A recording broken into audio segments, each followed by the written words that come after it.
El siguiente episodio es presentado por Chris Grass, original de Crianza Orgánica. Crianza Orgánica es una red global que busca impactar el desarrollo económico local, transformando emprendedores en líderes empresariales exitosos. Si estás pensando en emprender, Chris Grass es una planta captadora de CO2 que crece entre los 0 y 2.500 metros de altura. Es ecológica, sostenible y con múltiples usos y beneficios. Se siembra en espacios de mínimo 1 hectárea. Su tiempo promedio de crecimiento hasta la etapa comercial es de apenas 12 meses. Sembrando Chris Grass estás ayudando a combatir el calentamiento global, generando un aire más limpio para el planeta y poniendo a producir tu finca con un negocio verde. Entérate más en chrisbioplant.com o llamando al 57 320 339 4114.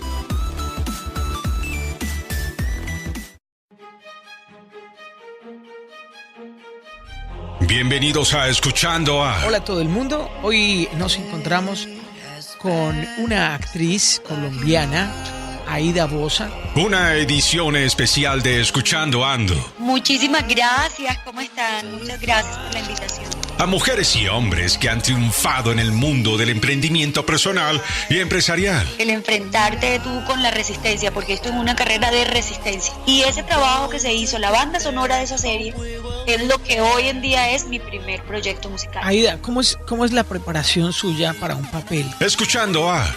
Son historias personales de sueños y metas y el camino que siguieron para llegar a ser una referencia de superación y éxito. Una productora de bajo presupuesto empieza a competirle a dos grandes cadenas y termina ganándole. Estaba la idea de contar la vida de la niña Emilia, que realmente la productora, que fue Pilas Colombia, que fue la que hizo Déjala Morir, pues tenía que hacer esto con el dinero que había dado la autoridad. Hoy en Escuchando a... Hola, soy Aida Bosa. Y a todos los que están Escuchando Ando, los invito a que escuchen y compartan conmigo parte de lo que he hecho y lo que he venido haciendo desde que empecé mi carrera actoral y ahora como cantante. Espero que les guste y bueno, nos conectamos aquí en Escuchando Ando. Presenta Gerson Ramírez. Hola a todo el mundo, hoy nos encontramos con una actriz colombiana, Aida Bosa, quien es de Cartagena de Indias y además de actriz es cantante. Aida, bienvenida a los micrófonos de Escuchando Ando. Muchísimas gracias, ¿cómo están? Muchas gracias por la invitación. Bueno, queremos que nos cuentes todo y no omitas nada, porque la idea de nuestro programa y de la invitación que te hemos hecho es que nos cuentes, como le contarías a un amigo, ¿cómo hiciste para salir adelante en tu emprendimiento, en tu marca, que eres tú misma? ¿Qué fue primero? ¿Fue primero la actuación o fue primero el canto? ¿Y cómo has escalado en tu carrera? Yo arranqué estudiando arte dramático, yo terminé mi colegio, me vine a Bogotá a estudiar. Fueron 6 años de formación, estudiando teatro, haciendo teatro. Y bueno, termino mi escuela, empiezo a camellar, a ver eso. Primero cuando yo terminé la escuela, hice un par de trabajos dedicados a la pedagogía, enseñándole a niños. Incluso estuve en la cárcel de mujeres enseñando, dictándoles clases de teatro a las presas. Estuve también como con algunos compañeros haciendo obras de teatro. Ese fue como mi arranque. Empecé primero en una academia 2 años y después de ahí me fui a la Escuela del Teatro Libre de Bogotá y fueron 4 años más. Pues nada, quería formarme como actriz y hacer teatro realmente, ni siquiera estaba en mi cabeza. Aida, ¿cómo es la preparación suya para un papel? ¿Qué es lo que hace un actor profesional a la hora de afrontar un papel para salir avante con él? Bueno, primero leerte la historia, ¿sabes? O sea, leer qué es lo que vas a hacer, qué historia se va a contar y que el personaje, qué lugar ocupa dentro de esta historia y tener como eso como base, dónde está ubicado, dónde es, qué se quiere contar, qué se quiere decir en esta historia y de una empezar a trabajarle al universo de este personaje. Leerlo, escribir lo que te muestra el escritor, lo que el escritor te da, y empiezas tú a hacer la creación de ese personaje, basado en eso que te dan. En la lectura yo creo que está todo. Vamos a hablar de las escenas, ni de la historia y la línea que lleva ese personaje. Bueno, ya teniendo eso claro, ya empieza como todo el proceso de crear y trabajarle el cuerpo, la voz, incluso ya cuando uno está ensayando, haciendo ya el montaje, empieza uno a descubrir y a encontrar más cosas del personaje. Aida, ¿con quién has trabajado que sea como un mentor o alguien a quien le hayas aprendido bastante ya en pleno trabajo? Porque muchas veces no se aprende solamente en la escuela, sino también con los compañeros. ¿Ha habido alguien con quien hayas disfrutado y que te hayas sentido que realmente no solo has producido y trabajado, sino que además has aprendido? Digamos que en mis proyectos, bueno, unos más que otros, evidentemente. Cuando uno está en el trabajo y con lo que uno se encuentra y con el universo de la otra persona, o de esas personas que están contigo. Para mí el Man es Germán, por ejemplo, fue un proyecto maravilloso porque todos los actores que trabajaban conmigo, primero eran actores que venían de una formación teatral. Fuimos un equipo atrevido, arriesgado, donde además cada uno tenía una propuesta, había escucha, había aceptación, y todo el tiempo era maravilloso crear junto con este equipo, ¿sabes? Y difícilmente uno se encuentra eso, el compañero que escuche, que tú propongas y que haya una aceptación y que bueno, vamos a jugar, y este fue un equipo que jugó mucho. ¿Cuál ha sido el papel que más reto le ha representado y que usted haya dicho es un reto tan grande que la preparación tiene que ser mayor, o incluso usted siente que realmente ha representado un sacrificio? Pues mira que esto de Emilia, lo de Déjala Morir, fue un trabajo por las condiciones mismas con las que se hizo este proyecto. Fue retador. Pero entre más complicada era ejecutar este proyecto por las condiciones, era más atractivo para mí. Una anécdota que tuviéramos de este rodaje. Mira, esto era un proyecto con muy bajo presupuesto y a veces no teníamos las condiciones, a veces nos tocaba adaptar escenas, incluso cosas físicas. Yo tuve una escena donde grabábamos en la noche, era como una noche de una rueda y teníamos que bailar, yo bailaba, yo tenía puestas como unas abarcas, que son de estas, como unas sandalias, 3 puntas, y en algún momento del baile yo me quito las abarcas y quedo a pie descalzo, y esto era en el fango, porque el espacio donde estábamos, pues es que nosotros más o menos terminamos, fue una cosa como inmerso en lo que teníamos y que era tan real y tan verdadero. O sea, esto no era ambientación poniendo el fango, no, esto era en el fango de verdad, uno haciendo la escena. Y a la mañana siguiente yo empecé con una rasquiña en el pie, me dio una vaina como una infección en los pies horrible. Esto lo sabían 2 personas de la producción porque no podíamos, o sea, no había cómo, ¿sabes? Teníamos muy pocos días para terminar el rodaje. Y ahí como pudimos, de forma también bastante criolla y salvaje, tratar de ayudarme a solucionar el tema del pie, por ejemplo. ¿Qué más? El tema de la voz. Mi voz se transformó totalmente haciendo Emilia, porque era una mujer mucho mayor que yo, la que estaba interpretando. Traté de acercarme lo más posible a su voz, a buscarle como ese color, ese tono. Y durante todo el rodaje mi voz cambió. Tú hablas conmigo, guardas audios míos de esa época y mi voz era otra. Por el mismo voltaje de trabajo también. Uno estaba muy cansado y pues eso hasta incluso me terminó ayudando un poco a encontrarle también como ese tono, pero sí, Emilia en las condiciones como se hizo, a veces no encontrábamos la locación que necesitábamos y nos tocaba adaptarnos a donde estuviéramos, rodando al lado de un criadero de puercos y tocaba a uno trabajar y aguantarse el olor de la mierda del puerco, y o sea, eran condiciones a veces bastante complicadas, pero pues era un proyecto en el que yo sabía lo que me había sometido, que era un proyecto de bajo presupuesto, pero quería contarlo porque era una historia mía, nuestra, y quería contarla, necesitábamos contarla. Una historia de resistencia de nuestras mujeres, que igual todavía sigue pasando. O sea, la mujer que saca adelante sus 5 o 6 hijos, con toda la adversidad sale adelante. Además, amplíanos un poco la historia y el contexto de esta serie, de este drama, porque es bien interesante a nivel de producción, ya que es como una guerra entre David y Goliat, porque la productora no es una productora de alto presupuesto, de alta factura.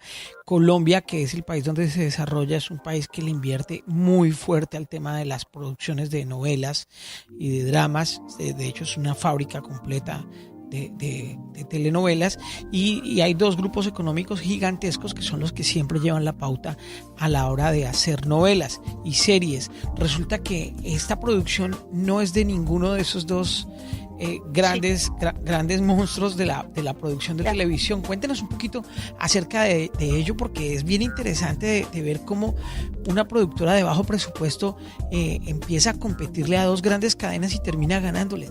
Efectivamente, bueno, Déjala Morir fue un proyecto para un canal regional. La Autoridad Nacional de Televisión tiene esta iniciativa de hacer como invertir y hacer proyectos para los canales, darles un presupuesto a los canales regionales. Había una idea, estaba la idea de contar la vida de la niña Emilia, y bueno, el Universo también puso como al equipo de producción para realizarle esto al canal Telecaribe, pues porque realmente la productora, que fue Pilas Colombia, que fue la productora con la que yo trabajé, que fue la que hizo Déjala Morir, pues tenía que hacer esto con el dinero que había dado la autoridad, ¿sí? Y no había más, era eso, era una historia nuestra, una historia contada para el Caribe y hecha también con gente del Caribe. Eso para mí se hizo muy atractivo desde el inicio. Era un riesgo también, porque era la primera vez también que yo iba a hacer un drama, ¿sabes? Un dramatizado para un canal regional. A mí lo que me dio un poco de tranquilidad y seguridad era el equipo con el que yo iba a trabajar. Tanto el director de actores, el director del proyecto, el escritor. Partiendo de ahí, yo decía, bueno, si estas personas están en este equipo, que son personas con las que algunos ya había trabajado y conocía su trabajo, eso me dio a mí como la tranquilidad de poder decir, listo, yo me le mido a esto. Eso es lo primero, porque pues tampoco me lo hubiera lanzado porque sí, porque podría ser una historia de nosotros, pero ¿quién la va a hacer? ¿Cómo la van a hacer? Eso era importante. Sabía que no había un presupuesto, ¿sabes? No había un presupuesto importante para lo que íbamos a hacer, y era algo que se iba a hacer algo muy pequeño. Me refiero pequeño en que eran 5 capítulos. Iban a ser 5 capítulos que finalmente se convirtieron en 10 mini capítulos, por la misma necesidad también con el tema de poder editar y hacer todo esto, porque muchas cosas no se pudieron contar, porque no alcanzó ni la plata ni el tiempo. De entrada, hay para mí como un toque de tranquilidad, y era con quién yo iba a hacer esto, quién iba a ser el director, quién lo iba a escribir, ¿sabes? Quién iba a dirigir esto. Y este mismo equipo, que ya obviamente conforma Pilas Colombia y los técnicos y gente de la que yo no conocía, pero que ya las personas con las que yo conocía me decían, sí, mira, él hizo este trabajo en yo no sé dónde, hizo tal proyecto, hizo tal producto. Ok, había un toque ahí como de seguridad también. Creo que todos también le apostamos a, nunca hemos hecho nada de verdad para el Caribe como siempre lo hemos querido contar. Aquí no tenemos el presupuesto más grande, pero contémoslo de la mejor forma. Y también era también con el objetivo de que al contar esta historia y medirnosles a hacer esto para un canal regional y contarlo, esto iba a seguir pasando, se iba a seguir invirtiendo en los canales regionales y seguir haciendo dramatizados. Y bueno, también como con las ganas de que también hacia otro lado se dispare y que no sean estos dos mismos, como los dos mismos monstruos, como tú lo llamaste, que son los que hacen televisión. También podemos contar historias desde nuestros canales regionales. Listo, hagámosle. También estaba como eso que también motivaba, había esa motivación también. Y bueno, y arrancamos a hacerlo, y lo hicimos con mucha verdad, y que yo siento que eso fue como realmente el éxito de Déjala Morir. Claro que era necesario, y ojalá hubiéramos podido de pronto tener más presupuesto para poder hacer otras cosas, otras escenas, tener otras locaciones, tener cosas que se necesitaban. No las había, pero con lo que había nos las inventamos y tratábamos de hacerlo lo más honesto posible. Ha sido además el proyecto en el que yo he estado lo más cercano a lo que yo he sentido en teatro, ha sido con este proyecto en televisión. Pues porque obviamente en televisión pues es una cosa comercial y es entretenimiento y en estos momentos ahorita también lo que prima es producir, y la inmediatez y cómo se está moviendo también el mundo del entretenimiento, tristemente puedes caer en ese error de que lo que menos le inviertes es a cómo vamos a contar las cosas y qué vamos a contar, ¿sí? Hay de cierto que en la historia de Emilia, ella es descubierta en un velorio. Eso es real. ¿Cómo es la historia de esta señora que se convirtió en famosa de la nada? No, en un velorio no. No. Esa es como la planteamos y se contó, nuestra historia la contamos. Es en el velorio de ella misma. Pero esa es como, digamos, como la ficción dentro de la historia de ella. Nosotros contamos esta historia, que también eso fue otra cosa súper novedosa, que también creo que fue lo que causó también ese impacto. Déjala Morir fue contada de una forma bastante particular, y era que nosotros nos metía de la ficción, salíamos de pronto tú podías ver en el mismo capítulo, tú estás viendo como escenas en el detrás de, ¿sí? Y me ves a mí en Aida en búsqueda de la niña Emilia, o sea, la actriz en búsqueda del personaje. Entonces todo el tiempo jugábamos al documental, volvíamos a la ficción, había un juego todo el tiempo. Entonces eso que de pronto tuviste de lo del velorio, no es que haya ocurrido así, sino que fue la forma como lo planteamos, del personaje como el espíritu de ella. Sí, pero de todos modos es un trabajo que no se logra, o sea, tal vez si hubieran tenido un gran presupuesto, no hubieran podido haber logrado un trabajo tan especial, ¿no? Y eso creo yo, eso mismo creo y siento yo. Incluso se habló después que si eso de pronto compraban o hacían el formato más grande y hacían de pronto ya una serie, no una miniserie, con algún canal nacional.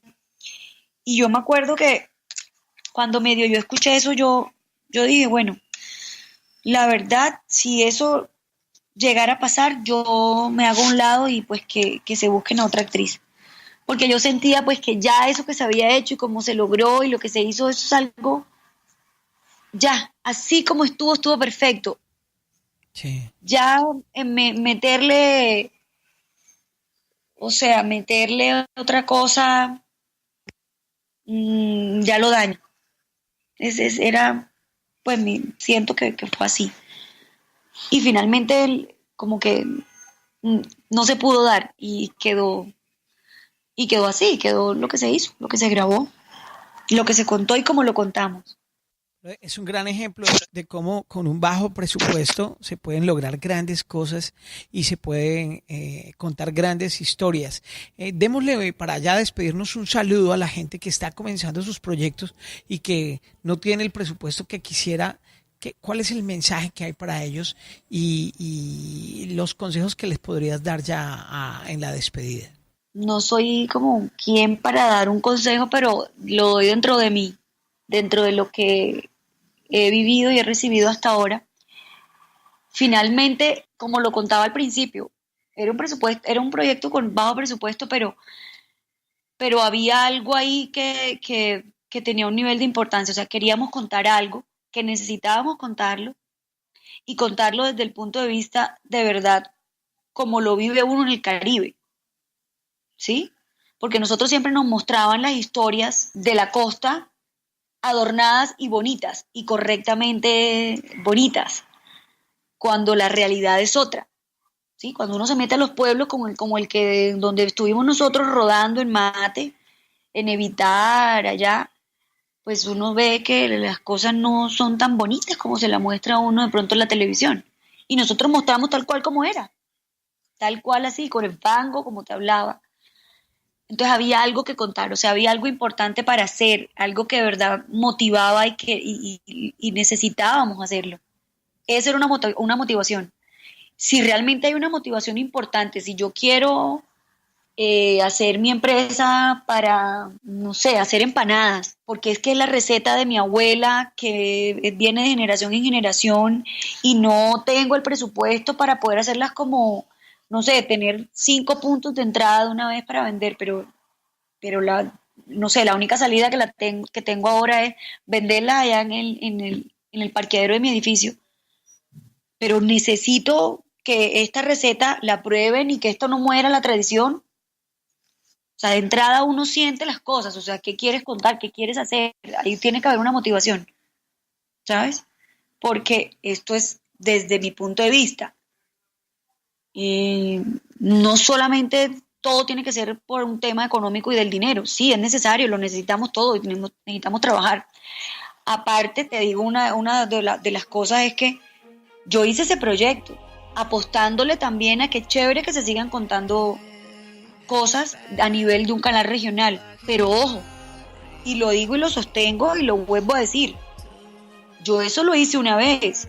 Si a mí me invitan a trabajar otra vez para un canal regional, hey, se pudo hacer Emilia a bajo costo, pero por supuesto que se pueden seguir haciendo cosas, pero que paguen las cosas como son, ¿me explico? Con los presupuestos que son, porque es el trabajo también de la gente. Tú no vas a querer aspirar solamente a vender la empanada en el parqueadero, o sea, tú arrancas porque la quieres contar, pero la idea es que el día de mañana tú puedas tener el punto de venta aquí, allá, en Barranquilla, en Santa Marta, ¿me explico? No quedándote vendiendo las empanadas en el parqueadero.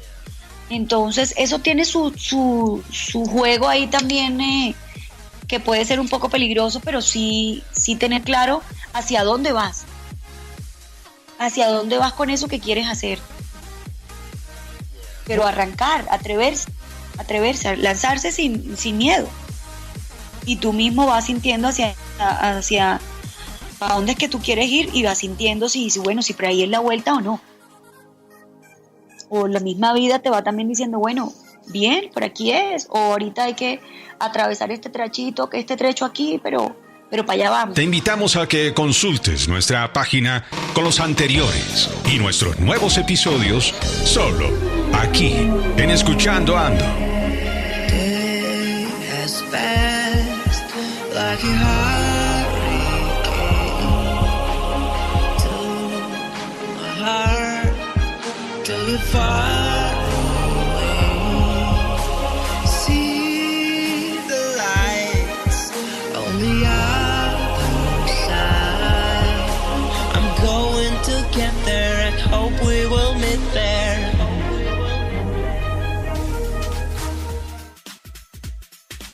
El anterior episodio fue una presentación de Cris Gras, original de Crianza Orgánica. Crianza Orgánica es una red global que busca impactar el desarrollo económico local, transformando emprendedores en líderes empresariales exitosos. Si estás pensando en emprender, Cris Gras es una planta captadora de CO2 que crece entre los 0 y 2.500 metros de altura. Es ecológica, sostenible y con múltiples usos y beneficios. Se siembra en espacios de mínimo 1 hectárea. Su tiempo promedio de crecimiento hasta la etapa comercial es de apenas 12 meses. Sembrando Cris Gras estás ayudando a combatir el calentamiento global, generando un aire más limpio para el planeta y poniendo a producir tu finca con un negocio verde.